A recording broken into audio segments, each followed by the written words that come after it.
लोकसभा आम चुनाव में वलसाड़ जिले और गुजरात राज्य में तीसरे चरण का मतदान होने जा रहा है। इस समय चुनाव में ड्यूटी पर तैनात पुलिस कर्मियों के लिए बैलेट पेपर पर मतदान हो रहा है। वलसाड़ लोकसभा सीट पर आज पुलिस मुख्यालय पर वोटिंग हो रही है। चुनाव ड्यूटी के दौरान पुलिसकर्मी मतदान से वंचित न रह जाएं, इसके लिए बैलेट पेपर से मतदान कराया जा रहा है। वलसाड़ जिले में सेवारत सभी पुलिसकर्मियों के लिए निकटतम मामलतदार कार्यालय और पुलिस मुख्यालय में मतदान आयोजित किया गया था।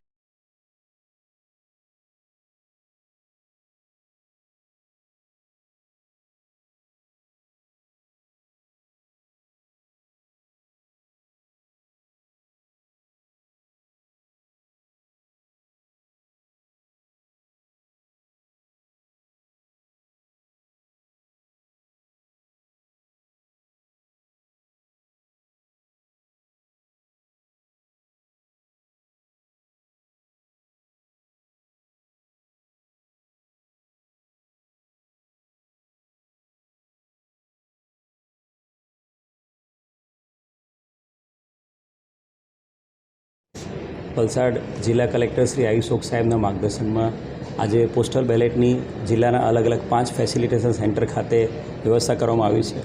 જિલ્લાના તમામ યુનિફોર્મ સર્વિસના અધિકારી અને કર્મચારીઓ, જેની અંદર તમામ પોલીસ અધિકારીઓ, કર્મચારીઓ, તમામ હોમગાર્ડ, તમામ જીઆરડી, તમામ સાગર રક્ષક દળ, તમામ ટ્રાફિક બ્રિગેડ અને તમામ ફોરેસ્ટના ઓફિસરો એ અલગ અલગ ફેસિલિટેશન સેન્ટર પર જઈને પોતાના પોસ્ટલ બેલેટ, પોતાના મતાધિકારનો ઉપયોગ કરી મત આપી રહ્યા છે.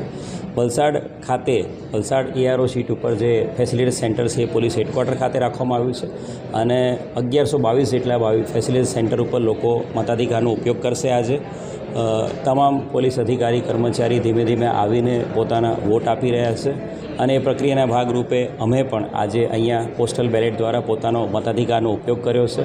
મત એક અધિકાર તમને આપવામાં આવ્યો છે અને સાથે સાથે આપની ફરજ પણ છે કે લોકશાહીના જે પર્વ છે એ પર્વમાં દરેક વ્યક્તિ આગળ આવે અને પોતાના મતાધિકારનો ઉપયોગ કરે અને વોટ કરે.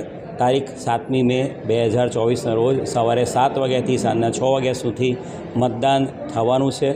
જિલ્લાના તમામે તમામ જે બિલ્ડિંગ છે, બરાબર, પોલિંગ સ્ટેશન બિલ્ડિંગ છે, પોલિંગ સ્ટેશન જે બૂથ છે એ પોતાનું જે પણ બૂથ બિલ્ડિંગ છે ત્યાં જઈને લોકો પોતાના મતાધિકારનો ઉપયોગ કરે અને જિલ્લા વહીવટીતંત્ર શ્રી આયુષ ઓક સર, કલેક્ટર સાહેબના માર્ગદર્શન હેઠળ તમામ તૈયારીઓ પૂર્ણ કરવામાં આવી.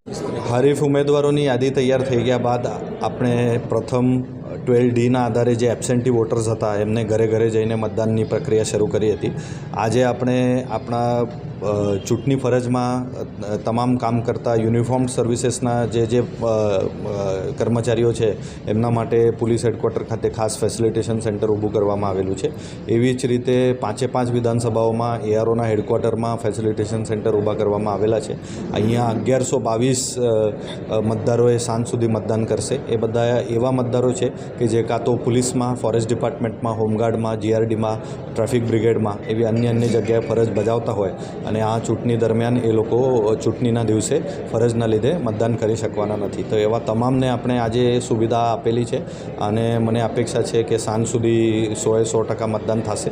જે અન્ય કોઈ કારણોસર બાકી રહેશે મતદારો, એમને આપણે આગામી દિવસોમાં ફેસિલિટેશન સેન્ટર ઉપર બીજી વખતે મતદાન કરવાની તક આપીશું.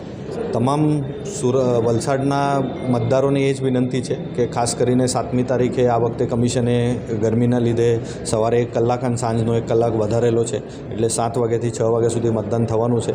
મારી બધાની વિનંતી છે કે મોટી સંખ્યામાં આવે અને લોકશાહીને વધારે મજબૂત બનાવવા માટે પોતાની ફરજ નિભાવે અને અચૂક મતદાન કરવા માટે આવે.